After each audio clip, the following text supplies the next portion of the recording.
Hello दोस्तों, तो आज हम लोग बीएससी फोर्थ सेमेस्टर के चैप्टर थर्ड को देखेंगे जूलॉजी के। चलिए शुरू करते हैं। इसमें फर्स्ट क्वेश्चन है the name of drug used in cancer treatment produced by biotechnology is. मतलब जैव प्रौद्योगिकी द्वारा निर्मित औषधि जिसका प्रयोग कैंसर निदान में किया जाता है उसका नाम है। तो इसका जो करेक्ट आंसर होगा वो होगा इंटरफेरॉन। अब चलिए नेक्स्ट क्वेश्चन देखते हैं। A molecular diagnostic technique based on antigen antibody reaction is.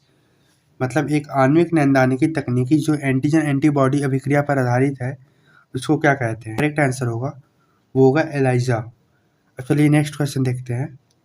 A single strand of nucleic acid tagged with a radio active molecule is called. मतलब केंद्रकीय अम्ल का एकल रज्जुक जिस पर एक रेडियो सक्रिय अणु लगा रहता है कहलाता है। तो इसका जो करेक्ट आंसर होगा वो होगा प्रोब। अब चलिए नेक्स्ट क्वेश्चन देखते हैं। The vaccine of hepatitis B is. मतलब हेपेटाइटिस बी की वैक्सीन है। इसका जो करेक्ट आंसर होगा वो होगा second generation vaccine. Hepatitis B की वैक्सीन जो है वो सेकेंड जनरेशन वैक्सीन है। अब चलिए नेक्स्ट क्वेश्चन देखते हैं। इंटरफेरॉन इज मतलब इंटरफेरॉन है, तो इसका जो करेक्ट आंसर होगा वो होगा साइटोकाइनेंस। अब चलिए नेक्स्ट क्वेश्चन देखते हैं। A segment of marker DNA can be amplified by. मतलब चिन्हक डीएनए का खंड का आवर्धन किसके द्वारा किया जा सकता है? तो इसका जो करेक्ट आंसर होगा वो होगा पीसीआर, पॉलीमरेज चेन रिएक्शन। अब चलिए नेक्स्ट क्वेश्चन देखते हैं। Which of the following disease can not be detected by LCR. मतलब निम्नलिखित में से कौन सा रोग एलसीआर द्वारा नहीं पहचाना जा सकता है? इसका जो करेक्ट आंसर होगा वो होगा मलेरिया। अब चलिए नेक्स्ट क्वेश्चन देखते हैं। Which of the following is use to detect rare antigen. मतलब निम्नलिखित में से किसका प्रयोग दुर्लभ एंटीजन की पहचान में किया जाता है? इसका जो करेक्ट आंसर होगा वो होगा इम्यूनो पीसीआर। अब चलिए नेक्स्ट क्वेश्चन देखते हैं। Which of the following disease is detected by RFLP analysis. RFLP मतलब रेस्ट्रिक्शन फ्रेगमेंट लेंथ पॉलीमॉर्फिज्म। इसका जो करेक्ट आंसर होगा वो होगा सिकल सेल एनीमिया। अब चलिए नेक्स्ट क्वेश्चन देखते हैं। Fetus cells are obtained by. मतलब भ्रूण कोशिकाएं किसके द्वारा प्राप्त की जाती हैं? तो इसका जो करेक्ट आंसर होगा वो होगा इम्यूनोसिंथेसिस। अब चलिए नेक्स्ट क्वेश्चन देखते हैं। रंजकहीनता होती है मतलब एल्बिनिज्म अकर्स इन। तो इसका जो करेक्ट आंसर होगा वो होगा रिसेसिव मतलब अप्रभावी। अब चलिए नेक्स्ट क्वेश्चन देखते हैं। What is the difference between known and unknown mutation. मतलब नोन और अननोन म्यूटेशन में क्या डिफरेंस है? इसका जो करेक्ट आंसर होगा वो होगा A. Known mutations are those that have been identified earlier will unknown mutation have not occurred. Next question देखते हैं। Gene microarray is also commonly known as. मतलब डीएनए माइक्रो एरे को आमतौर पर किसके रूप में जाना जाता है? तो इसका जो करेक्ट आंसर होगा वो होगा ऑल ऑफ दिस। मतलब जीन और genome chip, DNA chip, gene array इन सभी के रूप में जाना जाता है।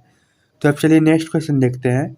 विच of the following is an advantage of whole exome sequencing over target gene sequencing.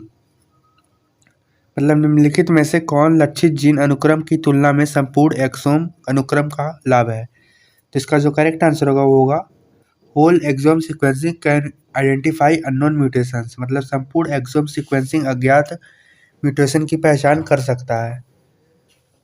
तो चलिए हम नेक्स्ट क्वेश्चन देखते हैं। A sex linked genetic disorder is. मतलब एक लिंग संलग्न अनुवंशिक विकार है। तो इसका जो करेक्ट आंसर होगा वो होगा हीमोफीलिया। नेक्स्ट क्वेश्चन देखते हैं। Trisomy is. मतलब ट्राइसोमी होती है, तो इसका जो करेक्ट आंसर होगा वो होगा 1 क्रोमोसोम मोर देन 2n। मतलब 2n से एक गुणसूत्र अधिक। अब चलिए नेक्स्ट क्वेश्चन देखते हैं। Dash is at technique use to obtain the single standard DNA that deposited into charge membrane. मतलब एक ऐसी तकनीक है जिसका उपयोग एकल स्टैंडर्ड जीन को प्राप्त करने के लिए किया जाता है जो आवेशित झिल्ली में जमा होता है। इस जो तकनीक को कहते हैं ब्लॉटिंग। अब चलिए नेक्स्ट क्वेश्चन देखते हैं। Who coined the term mutation. मतलब म्यूटेशन शब्द किसने दिया था? तो इसका जो करेक्ट आंसर होगा वो होगा ह्यूगो डी व्रीस। अब चलिए नेक्स्ट क्वेश्चन देखते हैं। What is the purpose of genetic counselling. मतलब आनुवंशिकी परामर्श का उद्देश्य क्या है? तो इसका जो करेक्ट आंसर होगा वो होगा टू डायग्नोस्टिक जेनेटिक डिसीज। मतलब जेनेटिक बीमारियों का निदान करने में। अब चलिए नेक्स्ट क्वेश्चन देखते हैं। Another name for black urine disease is. मतलब काला मूत्र रोग का दूसरा नाम है। तो इसका जो करेक्ट आंसर होगा वो होगा एल्केप्टोन्यूरिया। अब चलिए नेक्स्ट क्वेश्चन देखते हैं। Heteroduplex analysis HDA is method in biochemistry used to mutation in DNA। तो इसका जो करेक्ट आंसर होगा वो होगा पॉइंट। चलिए नेक्स्ट क्वेश्चन देखते हैं। Qualitative and quantitative analysis of DNA RNA and proteins is called as. मतलब DNA RNA और प्रोटीन के गुणात्मक और मात्रात्मक विश्लेषण को कहा जाता है। तो इसका जो करेक्ट आंसर होगा वो होगा DNA दानिकी, मतलब DNA डायग्नोस्टिक्स। अब चलिए नेक्स्ट क्वेश्चन देखते हैं।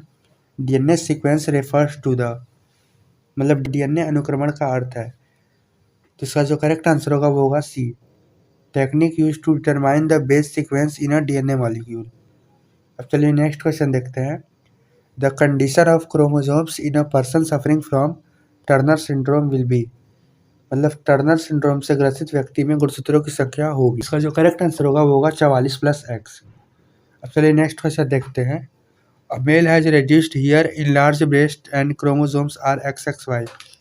It suffers is, मतलब एक पुरुष के बाल कम हो गए हैं, स्तन बढ़ गए हैं तथा गुणसूत्र की संख्या XXY है, तो यह ग्रसित है। तो इसका जो करेक्ट आंसर होगा वो होगा क्लाइनफेल्टर सिंड्रोम। अब चलिए नेक्स्ट क्वेश्चन देखते हैं। Which of the following is a method of detecting a non mutation. मतलब निम्नलिखित में से कौन ज्ञात उत्परिवर्तन का पता लगाने की एक विधि है। इसका जो करेक्ट आंसर होगा वो होगा ऑल ऑफ दी अबव, मतलब PCR DNA sequencing micro array analysis. अब चलिए नेक्स्ट क्वेश्चन देखते हैं।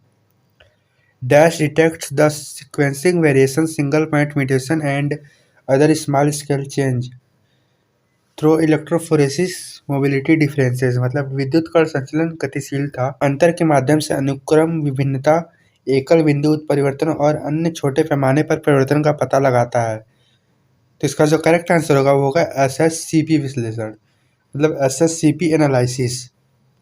अब चलिए नेक्स्ट क्वेश्चन देखते हैं। पॉइंट म्यूटेशन इन्वॉल्व्स, मतलब पॉइंट म्यूटेशन में शामिल है। तो इसका जो करेक्ट आंसर होगा वो होगा changes in single base pair, मतलब एकल चार युग्म में परिवर्तन। अब चलिए नेक्स्ट क्वेश्चन देखते हैं।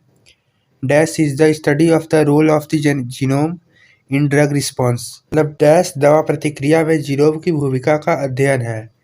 तो इसका जो करेक्ट आंसर होगा वो होगा फार्मेको जीनोमिक्स। अब चलिए नेक्स्ट क्वेश्चन देखते हैं। Which amino acid is not able to be converted by the patient suffering from PKU। तो इसका जो करेक्ट आंसर होगा वो होगा फिनाइलएलानिन। चलिए नेक्स्ट क्वेश्चन देखते हैं। What is the purpose of genetic association study. मतलब जेनेटिक एसोसिएशन अध्ययन का उद्देश्य क्या है। तो इसका जो करेक्ट आंसर होगा वो होगा to determine the optimal treatment for a genetic disease. चलिए नेक्स्ट क्वेश्चन देखते हैं। A person with which of the following chromosomes will suffer from Klinefelter syndrome. मतलब निम्नलिखित में से कौन गुणसूत्रों वाला व्यक्ति क्लाइनफेल्टर सिंड्रोम से ग्रसित होगा। इसका जो करेक्ट आंसर होगा वो होगा XXY। अब चलिए नेक्स्ट क्वेश्चन देखते हैं। Which of the following is not a type of genetic test. मतलब निम्नलिखित में से कौन सा आनुवंशिक परीक्षण का प्रकार नहीं है। जिसका जो करेक्ट आंसर होगा वो होगा एलर्जी टेस्टिंग। अब चलिए नेक्स्ट क्वेश्चन देखते हैं। थैलेसीमिया इज, मतलब थैलेसीमिया है, तो इसका जो करेक्ट आंसर होगा वो होगा जनरल जेनेटिक एबनॉर्मेलिटी। चलिए नेक्स्ट क्वेश्चन देखते हैं। Philadelphia chromosome is an example of, मतलब फिलेडेल्फिया गुणसूत्र का उदाहरण है, जिसका जो करेक्ट आंसर होगा वो होगा डिलेशन या विलोपन। अब चलिए नेक्स्ट क्वेश्चन देखते हैं। Who discovered the technique of DNA testing in 1984। मतलब DNA परीक्षण की तकनीक खोज 1984 में किसने की थी। इसका जो करेक्ट आंसर होगा वो होगा सर एलेक्स जेफरीज। अब चलिए नेक्स्ट क्वेश्चन देखते हैं। Which of the following methods depend on the relative chemical accountability nucleotide bonds. मतलब निम्नलिखित में से कौन सी विधि विभिन्न न्यूक्लियोटाइड बंधों के सापेक्ष रासायनिक उत्तरदायित्व पर निर्भर करती है। तो इसका जो करेक्ट आंसर होगा वो होगा मैक्सम गिलबर्ट मेथड। अब चलिए नेक्स्ट क्वेश्चन देखते हैं। What is the primary goal of genetic analysis in the context of human disease. मतलब मानव रोगों के संदर्भ में आनुवंशिक विश्लेषण का प्राथमिक लक्ष्य क्या है। तो इसका जो करेक्ट आंसर होगा वो होगा determining a person's risk of developing certain disease. अब चलिए नेक्स्ट क्वेश्चन देखते हैं। How many types of structural change are found in chromosome. मतलब गुणसूत्रों में कितने प्रकार के संरचनात्मक परिवर्तन पाए जाते हैं। तो इसका जो करेक्ट आंसर होगा वो होगा 4 टाइप्स। अब चलिए नेक्स्ट क्वेश्चन देखते हैं। Trisomic 21st person suffers from, मतलब एक किसी भी ट्राइसोमिक व्यक्ति ग्रसित होता है, तो इसका जो करेक्ट आंसर होगा वो डाउन सिंड्रोम से ग्रसित होता है। अब चलिए नेक्स्ट क्वेश्चन देखते हैं। Irregularity of lipid metabolism let's, मतलब लिपिड उपापचय की अनियमितता से होता है, इसका जो करेक्ट आंसर वो होगा टे-सैक रोग। अब चलिए नेक्स्ट क्वेश्चन देखते हैं। Deficiency of which enzymes causes albinism, मतलब रंजकहीनता किस एंजाइम की कमी से होती है, जिसका जो करेक्ट आंसर वो होगा ग्लूकोसाइडेज। अब चलिए नेक्स्ट क्वेश्चन देखते हैं। The PCR technique was developed by, मतलब पीसीआर टेक्निक किसके द्वारा खोजी गई थी, तो इसका जो करेक्ट आंसर वो होगा कैरी मूलिस। अब चलिए नेक्स्ट क्वेश्चन देखते हैं। Where is valine amino acid found in haemoglobin, तो इसका जो करेक्ट आंसर वो होगा beta 6th position in the series. Thank you. अगर आपको अच्छा लगे तो आप वीडियो को शेयर कीजिए और अपने दोस्तों तक पहुंचाइए।